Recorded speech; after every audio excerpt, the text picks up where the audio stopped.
College में happy married life पर एक कार्यक्रम हो रहा था जिसमें कुछ शादीशुदा जोड़े हिस्सा ले रहे थे।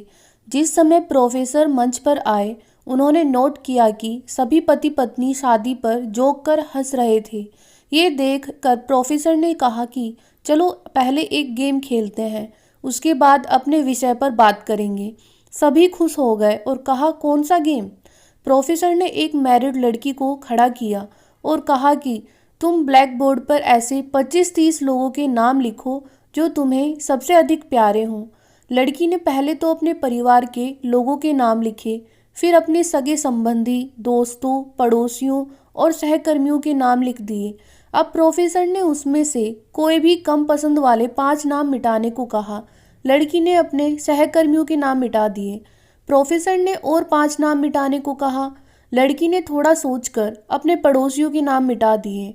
अब प्रोफेसर ने 10 और नाम मिटाने के लिए कहा। लड़की ने अपने सगे संबंधी और दोस्तों के नाम मिटा दिए।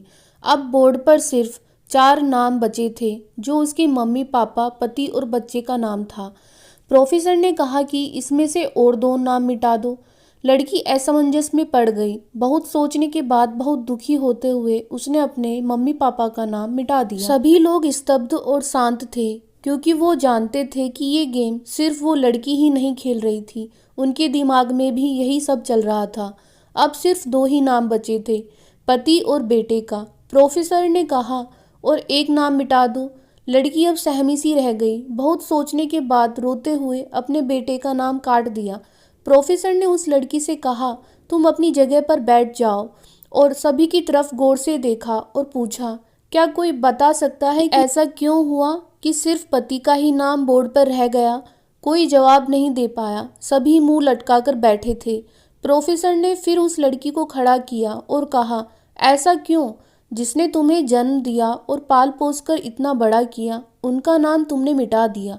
और तो और तुमने अपनी कोख से जिस बच्चे को जन्म दिया, उसका भी नाम तुमने मिटा दिया। लड़की ने जवाब दिया कि अब मम्मी पापा बूढ़े हो चुके हैं। कुछ साल के बाद वो मुझे और इस दुनिया को छोड़ के चले जाएंगे। मेरा बेटा जब बड़ा हो जाएगा तो जरूरी नहीं कि वो शादी के बाद मेरे साथ ही रहे, लेकिन मेरे पति जब तक मेरी जान में जान है, तब तक मेरा आधा शरीर बनके मेरा साथ निभाएंगे। इसलिए मेरे लिए सबसे अजीज मेरे पति हैं। प्रोफेसर और बाकी स्टूडेंट ने तालियों की गूंज से लड़की को सलामी दी।